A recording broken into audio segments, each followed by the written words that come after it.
تم نے وہ بات سنی نہیں جو انہوں نے کہی؟ تو آپ صلی اللہ علیہ وسلم نے کیا فرمایا؟ ہاں عائشہ، میں تو سن رہا ہوں، میں نے بھی کہا وعلیکم، تم بھی مر جاؤ۔ اللہ کے نبی صلی اللہ علیہ وسلم نے اتنا ہی جواب دیا۔ یہ تو بخاری کی روایت ہے۔ مسلم کی روایت میں یہ آیا، عائشہ کو بڑا غصہ آیا، کہا اے یہودیو تم مر جاؤ، تمہارے اوپر اللہ کی لعنت ہو اور تمہارے اوپر اللہ تعالیٰ اپنا غصہ اتارے۔ آپ نے اس موقع پر نبی کریم صلی اللہ علیہ وسلم نے عائشہ سے کہا عائشہ رک جاؤ، اپنے زبان کو کنٹرول کرو، یاد رکھو اپنی زبان سے فحش باتیں نہیں کرنا۔ خالی لعنت کر رہی ہے، گالی نہیں دے رہی عائشہ۔ کیا کہہ رہی عائشہ صرف کہتے تم بھی مر جاؤ، تمہارے اوپر اللہ کی لعنت ہو، تمہارے اوپر اللہ کا غصہ، ایسی بات کہہ رہی ہے۔ اللہ کے نبی صلی اللہ علیہ وسلم اس کو بھی فحش بات کہتے ہیں۔ آپ نے عائشہ نے پوچھا یا رسول اللہ کیا وہ آپ کو موت کی بد دعا نہیں دے رہے؟ آپ نے فرمایا ہاں، لیکن اس موقع پر رسول اکرم صلی اللہ علیہ وسلم نے ایک بات فرمائی، کیا کہا؟ جی ہاں، میں نے ان کا جواب دیا، یہ بات یاد رکھو، انہوں نے میرے بارے میں جو بد دعا کی وہ قبول نہیں ہوگی، لیکن میں نے جو بد دعا کی وہ قبول ہو جائے گی۔ انہوں نے میرے بارے میں جو بد دعا کی وہ کبھی قبول نہیں ہوگی، لیکن میں نے وعلیکم کہہ کر کہا کہ تم مر جاؤ، یہ بات ان کے حق میں قبول ہو جائے گی۔ اور معزز حاضرین، بعض روایتوں میں آیا کہ مسلم کی روایت میں نبی کریم صلی اللہ علیہ وسلم نے فرمایا عائشہ فحش باتیں مت کرو، اللہ تعالیٰ ایسی فحش باتوں کو پسند نہیں فرماتا۔ معزز حاضرین، اس واقعے کو دیکھیے، نبی رحمت صلی اللہ علیہ وسلم کو ام المؤمنین کے سامنے موت کی بد دعا دی جا رہی ہے، نبی کے سامنے گستاخی کی جا رہی ہے، لیکن یہ تربیت کا انداز کیسے؟ بے ادبوں کو ادب سکھانا، بے ادبوں کو ادب سکھا رہے رسول اکرم صلی اللہ علیہ وسلم۔ آپ نے اس واقعے میں یہ بھی بیان فرمایا، غصے میں انسان کو اپنی زبان پر قابو رکھنا چاہیے۔ کوئی بھی آ کر ہم کو موت کی بد دعا دے، ہم اس کو موت کی بد دعا نہیں دے سکتے۔ اسی لیے اردو میں کہا جاتا ہے اینٹ کا جواب پتھر سے نہیں دیتے، کانٹوں کا جواب کانٹوں سے نہیں دیتے، بلکہ کانٹوں کا جواب پھول سے دیا جاتا ہے۔ رسول اکرم صلی اللہ علیہ وسلم نے یہ بیان فرمایا۔ اور معزز حاضرین، یہودی کوئی معمولی قوم نہیں، ان کے بارے میں اللہ نے فرمایا کہ اے محمد تمہارے لیے، تمہاری امت کے لیے سب سے بڑے دشمن یہ، لیکن یہ بھی آ کر اگر موت کی بد دعا دیتے، رسول اکرم صلی اللہ علیہ وسلم ان کو بھی مکمل طور پر برداشت کرتے تھے۔ اسی طریقے سے معزز حاضرین، انہوں نے اللہ کے نبی صلی اللہ علیہ وسلم کے ساتھ جو ہے بڑی بے ادبی کی، ان بے ادبیوں کے بعد جو ہے یہ ہوا۔ اسی طریقے سے رسول اکرم صلی اللہ علیہ وسلم کی جو بے ادبیاں کی گئیں، ان بے ادبیوں میں یہ تو جو ہے یہودیوں کا قصہ تھا، لیکن ہم آپ کو بتاتے ہیں کہ رسول اکرم صلی اللہ علیہ وسلم کے ساتھ جو ہے کفار مکہ نے کیا کیا۔ آپ صلی اللہ علیہ وسلم کے ساتھ 13 سال اللہ کے نبی صلی اللہ علیہ وسلم مکے میں رہے، تو ان لوگوں نے جو ہے نعوذ باللہ اللہ کے نبی صلی اللہ علیہ وسلم سے بڑی گستاخیاں کی۔ 13 سال دیکھو کیا کیا، مکے میں نماز پڑھتے وقت رسول اکرم صلی اللہ علیہ وسلم کے شان میں گستاخی کی۔ کیا کیا؟ اگر کوئی آدمی نماز میں اگر ہم کو تھوڑا سا بھی دھکا دے دے ہم برداشت نہیں کرتے۔ یہ نبی کا کون سا جگر تھا، کون سا صبر تھا۔ اللہ کے نبی صلی اللہ علیہ وسلم نماز پڑھتے رہتے، حالت نماز میں اونٹ کی گندگی لا کر آپ کے اوپر ڈال دی جاتی، کبھی حالت سجدہ میں آپ کے گردن میں کپڑا اس سخت انداز سے لپیٹا جاتا کہ محمد صلی اللہ علیہ وسلم کا حالت سجدہ ہی میں انتقال ہو جائے۔ بڑی تکلیفیں ہوئی۔ اللہ کے نبی پر ایک مرتبہ عقبہ بن ابی معیط نے لا کر گندگی ڈالی، فاطمہ رضی اللہ عنہا نے دیکھا تو بڑا رونے لگی، وہ ابا کے ساتھ کیا سلوک ہو رہا ہے، کیا فاطمہ بیٹی بیٹی ہوتی ہے، بیٹا بیٹا ہوتا ہے۔ فاطمہ نے کیا کیا، اللہ کے نبی کی مبارک پیٹھ سے گندگی کو دور کرنا شروع کیا، روتی جاتی۔ اللہ کے نبی صلی اللہ علیہ وسلم فاطمہ کو کیا بولتے، اے بیٹی یاد رکھو یہ سب چیزیں ہمارے درجات کو بلند کرنے کے لیے ہو رہی ہیں دنیا میں۔ تو لہذا معلوم ہوا کہ رسول اکرم صلی اللہ علیہ وسلم کو بہت ستایا کفار مکہ نے۔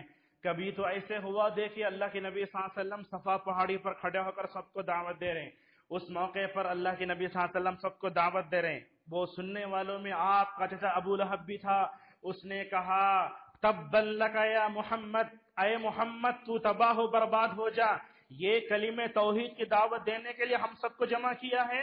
دیکھو اگر کوئی غیر ہمارے اوپر ظلم کرے تو ہمیں افسوس نہیں ہوتا، لیکن ہمارا رشتہ دار ہمارے اوپر ظلم کرے تو بڑا دل کو دھکا لگتا ہے۔ نبی کریم صلی اللہ علیہ وسلم کھڑے ہوئے صفا پہاڑی پر، وہاں ہاتھ بتا کر ابو لہب کہتا اے محمد تو تباہ و برباد ہو جا۔ یاد رکھو جو انگلی رسول اکرم صلی اللہ علیہ وسلم کی طرف اٹھی اور جس نے کہا کہ تبا لک، اللہ نے اسی الفاظ سے سورت اتاری، کہا تبت یدا ابی لہب وتب، کہا ابو لہب کے دونوں ہاتھ ٹوٹ گئے۔ جو ہاتھ محمد صلی اللہ علیہ وسلم کی گستاخی میں اٹھا اللہ اس کو برداشت نہیں کرتا، بلکہ اللہ نے فرمایا ابو لہب کے دونوں ہاتھ ٹوٹ گئے۔ مردوں میں ابو لہب جا کے جو ہے کام کرتا تھا، اس کی بیوی ام جمیل عورتوں میں کام کرتی تھی۔ معزز حاضرین، اسی طریقے سے دیکھو رسول اکرم صلی اللہ علیہ وسلم کے ساتھ ان کفار سرداران قریش کی بے ادبی کیسے محمد نام کے بجائے مزمم پکارتے تھے۔ محمد کیا مطلب؟ تعریف کیا ہوا، اس نام کو بدل کے دیکھو ہم میں سے کوئی آدمی آڑا نام سے پکارے ہم دو سے فوراً منہ پہ مار دیتے، لیکن مکی دور میں رسول صلی اللہ علیہ وسلم کا جگر کیسے، آپ کا صبر کیسے محمد کے بجائے مزمم پکارتے تھے۔ مزمم کا مطلب کیا؟ مطلب مذمت والا، برائی والا، حالانکہ محمد کا مطلب قابل تعریف۔ ایک موقع پر رسول اکرم صلی اللہ علیہ وسلم نے کیا فرمایا؟ الا تعجبون کیف یصرف اللہ عنی شتم قریش، اے لوگو دیکھو اللہ تعالیٰ نے کیسے قریش کی جو گندی گالیاں تھیں اللہ نے کیسے پھیری مجھ سے، اور وہ لوگ کیا کرتے تھے؟ نعوذ باللہ اللہ کے نبی صلی اللہ علیہ وسلم کے نام کو بدل کر پکارتے، ساتھ میں لعنت بھی کرتے تھے۔ اسی طریقے سے اللہ کے نبی صلی اللہ علیہ وسلم کے بارے میں وہ مذمم کہتے تھے۔ آپ نے فرمایا دیکھو میرا رب بھی کیسا ہے، میرا رب قریش کی گندی گالیوں کو دور کرتا ہے اور مکمل طور پر مجھ سے ہٹا کر کہتا ہے کہ محمد صلی اللہ علیہ وسلم۔ اسی طریقے سے معزز حاضرین، ہم نے تھوڑی دیر پہلے آپ کے سامنے بتایا یہودیوں نے بھی آپ کو مارنے کی کوشش کی تھی نا، اسی طرح سرداران قریش نے بھی آپ کو مارنے کی کوشش کی۔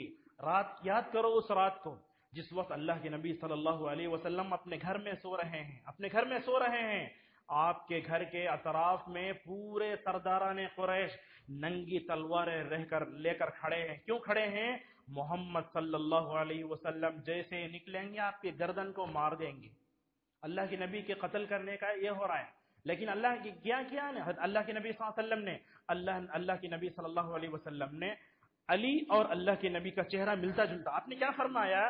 علی کو بلا کر اپنے بستر پر سلا دیا، اور اس کے بعد سورہ یاسین کی ابتدائی آیتیں پڑھتے ہوئے اللہ کے نبی صلی اللہ علیہ وسلم نکلے۔ اللہ نے کیسے حفاظت فرمائی؟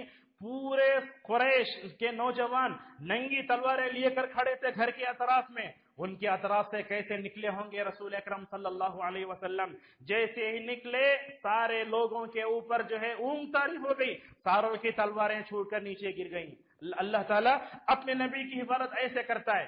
اسی طریقے سے معزز حاضرین، یہ دار الندوہ ایک نامی جگہ تھی مکے میں جہاں آج ایک ہوٹل ہے، وہاں قریش کے بڑے بڑے لوگ بیٹھ کر اللہ کے نبی صلی اللہ علیہ وسلم کی دعوت، آپ کی شخصیت کو تباہ کرنے کے بارے میں کیا کرتے تھے؟ مشورے کرتے تھے۔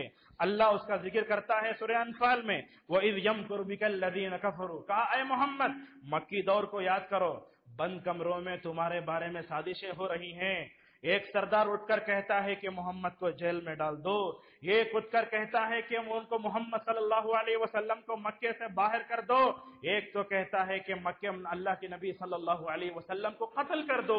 جیسے ہی اللہ کے نبی صلی اللہ علیہ وسلم کے قتل کرنے کی بات اٹھی، ابو جہل اٹھ کر کھڑا ہو گیا اور کہا یہ رائے بہت اچھی ہے، محمد صلی اللہ علیہ وسلم کو قتل کر دو۔ ایسے ہوا اللہ کے نبی صلی اللہ علیہ وسلم نکلے مکے سے۔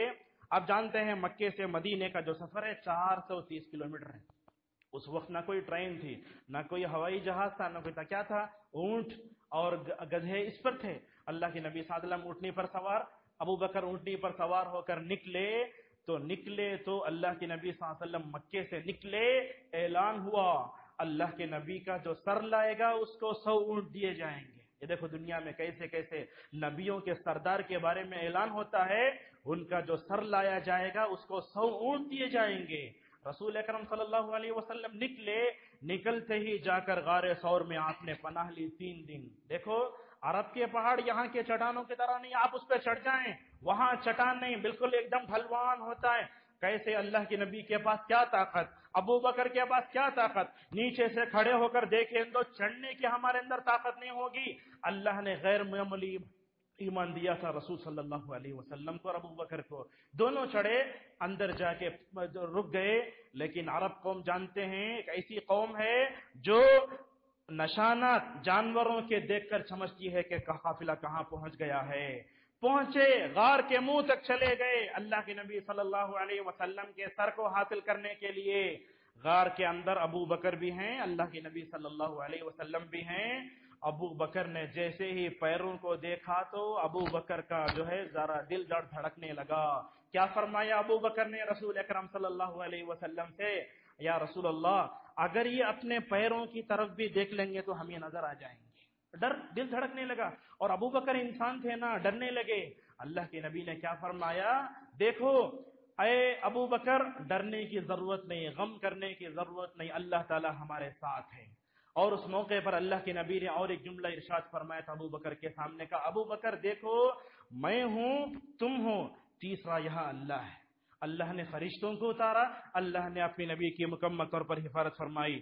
معزز حاضرین, دیکھیں گے آپ ایک طرف تو سرداران قریش آپ صلی اللہ علیہ وسلم کو قتل کرنے اور آپ کے سر کے لیے 100 اونٹوں کا اعلان کر رہے ہیں, ایک طرف تو یہ ہوا, اور کیا کیا گستاخیاں دیکھتے جائیے. ایک طرف تو یہ سرداران قریش آپ صلی اللہ علیہ وسلم کو امین کہتے تھے, کبھی صادق کہہ کر پکارتے تھے, اپنی امانتیں اللہ کے نبی کے پاس لا کر رکھتے تھے یہ لوگ. ایک طرف تصویر کا ایک رخ, یہ تصویر کا اور ایک رخ کیا ہے, اللہ کے نبی صلی اللہ علیہ وسلم کو بڑے برے برے القاب سے پکارتے تھے. کیا کہتے تھے, اے محمد تو شاعر ہے, کبھی کہتے تو جادوگر ہے, کبھی کہتے تو کاہن ہے. اتنا کہہ کر خاموش ہے تو کوئی بات اچھی ہوتی. چوتھا لقب دیتے تو دیوانہ ہے. نبیوں کو دیوانہ بھی کہا گیا. اللہ پوچھتا ہے نبی کفار مکہ سے, وہ نبی جس کی 40 سالہ زندگی ایک صاف و شفاف ورق کی طرح تمہارے درمیان میں ہے, تم اس کے امانت دار ہونے کا اور اس کے جو ہے امانت دار ہونے کا اور سچے ہونے کے بارے میں تم اس کا اعتراف کرتے ہو, لیکن تم جو ہے اس کو شاعر, ساحر, جادوگر اور سب دیوانہ کہتے ہو, تو بڑی عجیب بات. اللہ فرماتا ہے وما صاحبکم بمجنون, تمہارے درمیان میں رہنے والا محمد صلی اللہ علیہ وسلم دیوانہ نہیں ہے.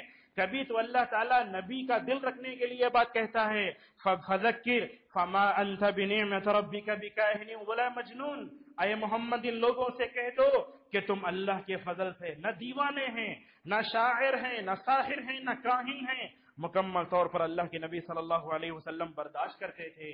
ان سرداران قریش نے آپ صلی اللہ علیہ وسلم کو اور ایک لقب دیا.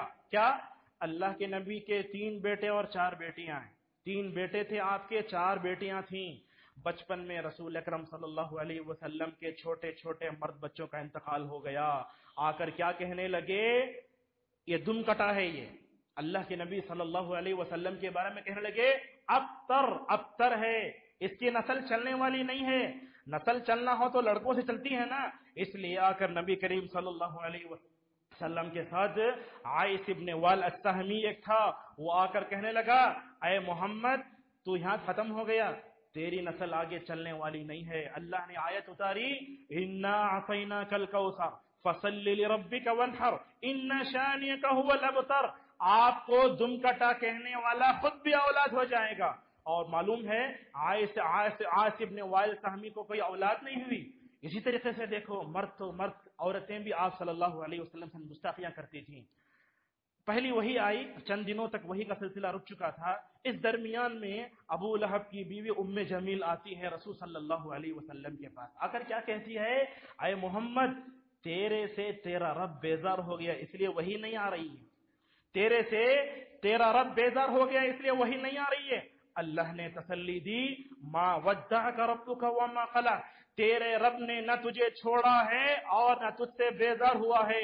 یہ کیسے ہو سکتا ہے کہ دنیا کے سب سے افضل انسان سے اللہ تبارک و تعالی نعوذ باللہ بیزار ہو جائے. اور اسی طریقے سے معزز حاضرین, یہودیوں نے اور کفار مکہ نے آپ صلی اللہ علیہ وسلم کو بڑا ستایا. ایک موقع پر کہا اللہ کو کیا ضرورت ہے یتیم کو نبی بنانے کی.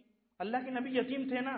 جب 6 سال کی عمر تھی آپ صلی اللہ علیہ وسلم کے والدہ کا انتقال ہوا تو کیا بولنے لگے, یتیم بچے کو نبی بنانے کی ضرورت کیا ہے. اور وہ لوگ کیا سمجھتے تھے, بادشاہ ہوتا تو دائیں طرف میں ایک جو ہے باڈی کٹ ہونا, بائیں طرف ایک باڈی گارڈ ہونا، بادشاہ ہو تو سونے چاندی کے زیورات پہنا ہونا، اس کے لیے بنگلہ ہونا۔ یتیم جب بچہ نبی بنا تو انہوں نے کیا کہا؟ وَقَالُوا لَوْلَا نُزِّلَ هَذَا الْقُرْآنُ عَلَى رَجُلٍ مِّنَ الْقَرْيَتَيْنِ عَظِيمٍ۔ یہ سورہ زخرف کی آیت سے کہنے لگے اللہ تعالیٰ مکے کے اور طائف کے کو سے بڑے سردار کو نبی بناتا تو اچھا ہوتا۔ اس طریقے سے اللہ تعالیٰ کے انتخاب اور اللہ تعالیٰ کے انتخاب پر یہ لوگ اعتراض کرتے تھے۔ معزز حاضرین، کبھی تو لوگ کیا بولتے آ کر نبی سے، اے محمد تو بازاروں میں گھومتا اور چلتا پھرتا ہے، تیرے اوپر ایمان لائے ہم۔ وَقَالُوا مَا لِهَذَا الرَّسُولِ يَأْكُلُ الطَّعَامَ وَيَمْشِي فِي الْأَسْوَاقِ۔ نبی بازار میں جاتا کھاتا پیتا تو بولتے نبی ایسا نہیں ہوتا۔ نبی کیسا ہونا؟ نبی فرشتہ بننا، آگے پیچھے پورے فرشتے آنا۔ اللہ کیا فرماتا ہے؟ دیکھو اے سرداران قریش، ہر نبی انسان تھا، یہ محمد بھی انسان ہے، اس کو بھی ضرورتیں ہیں، اس کے بیوی بچے بھی ہیں۔ اور فرمایا ہم نے آپ سے پہلے جتنے نبیوں کو بھیجا ہر نبی بازار جاتا تھا، کھاتا پیتا تھا مکمل طور پر۔ معزز حاضرین، اسی طریقے سے رسول اکرم صلی اللہ علیہ وسلم کے ساتھ بے ادبی کرنے والوں میں تیسرا جو فریق ہے وہ ہے منافقین۔ انہوں نے اللہ کے نبی صلی اللہ علیہ وسلم کو بڑا ستایا۔ سورہ بقرہ کو دیکھو، سورہ بقرہ مدنی صورتوں میں نازل ہونے والی پہلی صورت، اللہ تعالیٰ نے منافقین کے بارے میں اس میں 13 آیتیں اتاری۔ یہ بات یاد رکھیں آپ، اگر آپ کا کوئی دشمن ہو جائے، کوئی دوست ہو جائے تو کوئی بات نہیں، لیکن ایسا آدمی جو سامنے سے دوست پیچھے سے دشمن ہوتا ہے نا، بڑا خطرہ ہوتا ہے ہمارے لیے۔ لہٰذا ان منافقین نے ایسے ہی کیا، دل میں کفر کو چھپا کر کے اپنے زبان سے اسلام کا دعویٰ کر کے اللہ کے نبی صلی اللہ علیہ وسلم کو بڑی تکلیف دی۔ کیا تکلیف دی؟ کبھی یہ لوگ اللہ کے نبی صلی اللہ علیہ وسلم کے مجلس کا مذاق اڑاتے تھے۔ دنیا میں یاد رکھو، اللہ کے نبی صلی اللہ علیہ وسلم کی مجلس سے بہتر اور کوئی مجلس نہیں ہو سکتی۔ جس مجلس میں اللہ کے نبی بیٹھے ہوں، جس مجلس میں صحابہ بیٹھے ہوں، دنیا میں شاید اس سے بہتر اور کوئی مجلس نہیں ہوتی۔ لیکن بڑے بد نصیب تھے یہ منافقین جو رسول صلی اللہ علیہ وسلم کے مجلسوں میں کبھی شریک نہیں ہوتے تھے۔ کیا کرتے تھے؟ اللہ کے نبی بیٹھے ہیں، صحابہ بیٹھے ہیں، باہر کھڑے ہو کر مذاق اڑاتے۔ جیسے ہی صحابہ کرام اللہ کے نبی صلی اللہ علیہ وسلم کی نصیحت سن کر باہر نکلتے تو منافقین کیا کہتے؟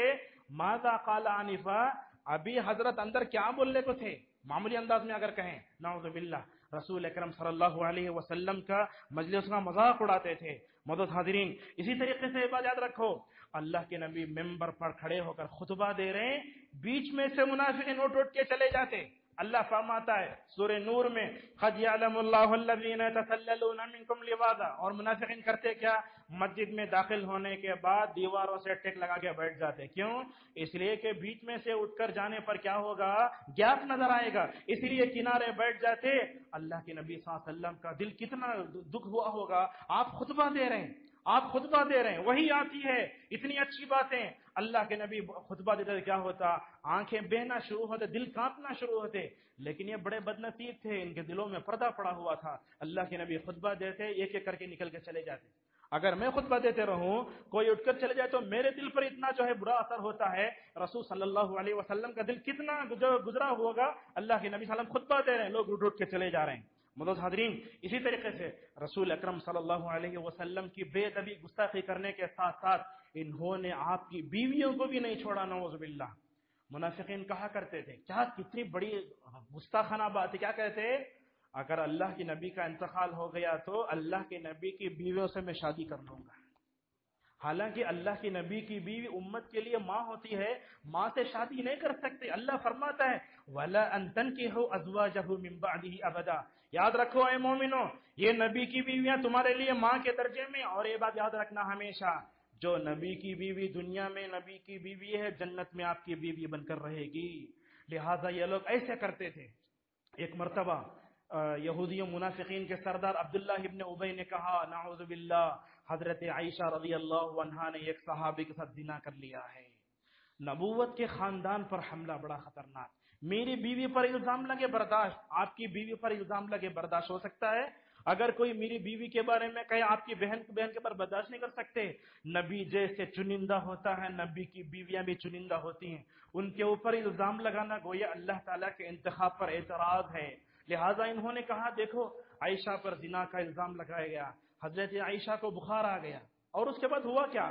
راتوں کی نیند خراب ہو گئی. اللہ کے نبی صلی اللہ علیہ وسلم بار بار جا کر عائشہ کو سلام کرتے، پوچھتے عائشہ کیا حال ہے، جواب بھی دے نہیں پاتی. اللہ کے نبی بڑا پریشان. کہتے ہیں تقریباً 50 دن تک وحی کا سلسلہ بھی رک گیا تھا. وحی کا سلسلہ بھی رک گیا. کیوں؟ اس لیے کہ نبی کی پاکیزہ بی بی عائشہ پر نعوذ باللہ زنا کا الزام لگایا گیا. یہ لفظ بولتے ہوئے بھی ہم کانپتے ہیں، لیکن اللہ نے کیا کیا؟ ان منافقین نے مل کر اللہ کے نبی کی بیوی کو بدنام کرنے کی کوشش کی. یہ بدنامی کا ذکر تو قرآن میں ہے، لیکن اللہ نے 7 آسمانوں کے اوپر سے سورہ نور کی 17 آیتیں اتاری. کس کی شان میں؟ عائشہ کی شان میں. بتایا عائشہ پاک ہے. یاد رکھو، حضرت سورہ نور کی 17 آیتیں پڑھ پڑھ کر آخرت تک ہم یہ عقیدہ رکھیں گے عائشہ پاک ہے، پاک ہے، پاک ہے. لیکن اسی عائشہ کے بارے میں شیعہ کا عقیدہ بھی یہ ہے کہ عائشہ زانیہ ہے، نعوذ باللہ.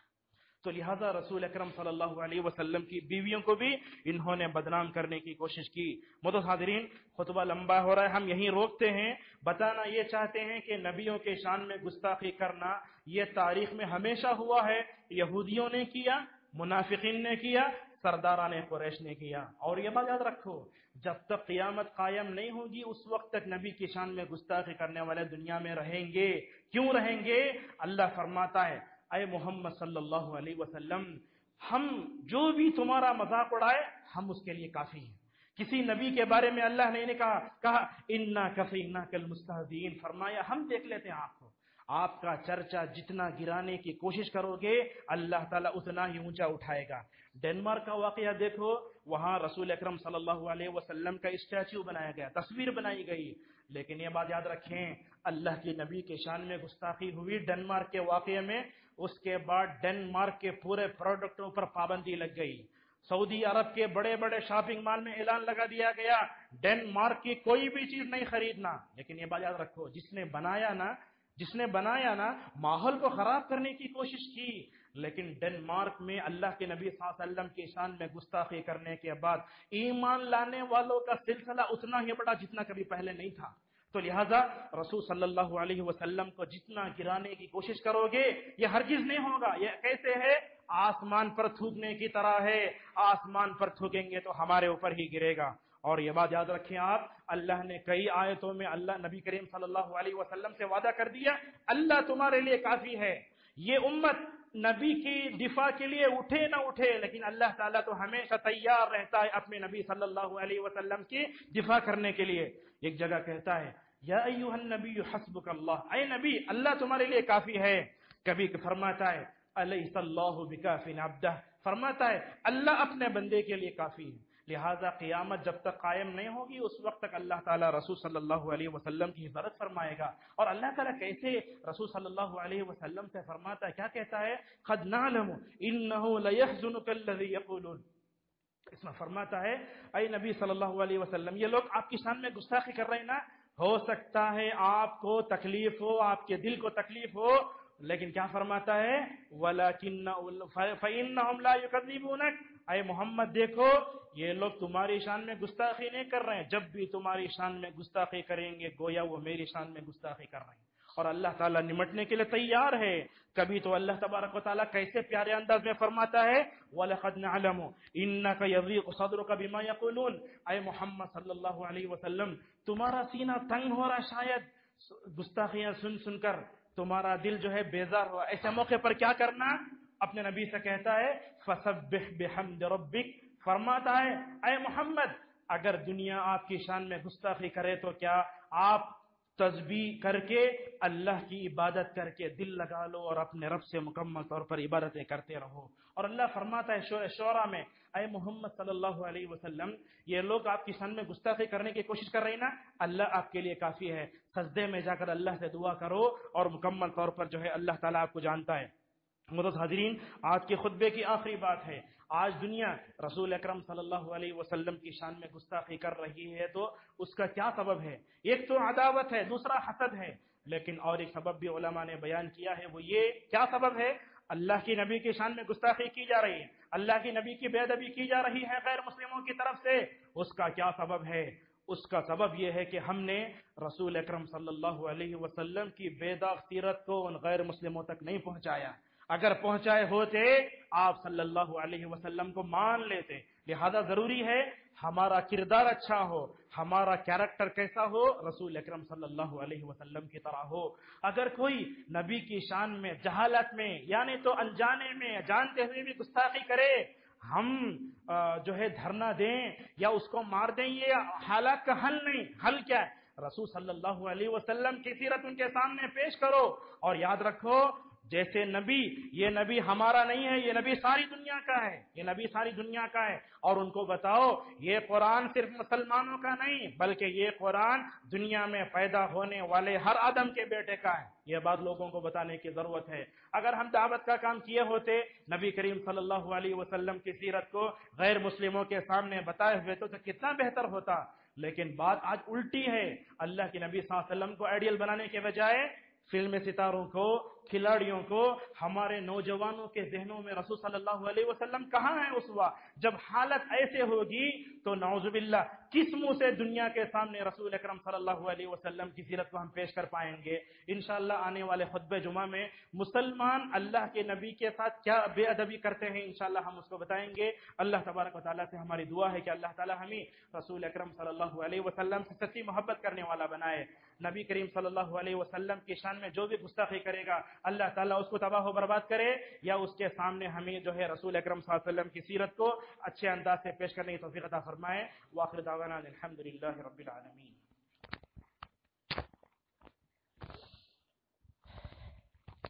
الحمد لله على إحسانه والشكر له على توفيقه وامتنانه، وأشهد أن لا إله إلا الله وحده لا شريك له تعظيما لشانه، وأشهد أن محمدا عبده على رضوانه صلى الله عليه وعلى آله وصحبه وسلم تسليما كثيرا.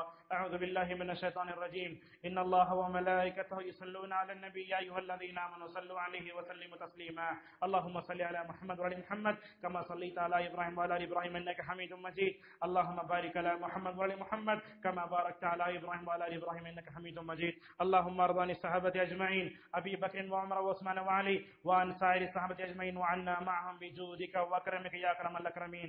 اللهم انصر دينك وكتابك وسنة نبيك محمد صلى الله عليه وسلم وعبادك المؤمنين.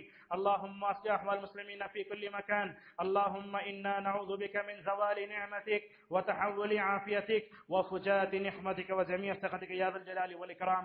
اللهم اشف مرضانا وارحم موتانا وعاف مبتلانا وانصرنا على من بغى علينا يا ذا الجلال والإكرام. ربنا هب لنا من أزواجنا وذرياتنا قرة أعين واجعلنا للمتقين إماما. اللهم إنا نسألك خير الخيرات وترك المنكرات وحب المساكين، وإذا أردت بعبادك فتنة فاقبضنا إليك غير مفتونين. أعوذ بالله من الشيطان الرجيم. إن الله يأمر بالعدل والإحسان وإيتاء ذي القربى وينهى عن الفحشاء والمنكر والبغي يعظكم لعلكم تذكرون. فاذكروا الله يذكركم واشكروه على نعم يزدكم ولذكر الله أكبر والله يعلم ما تصنعون.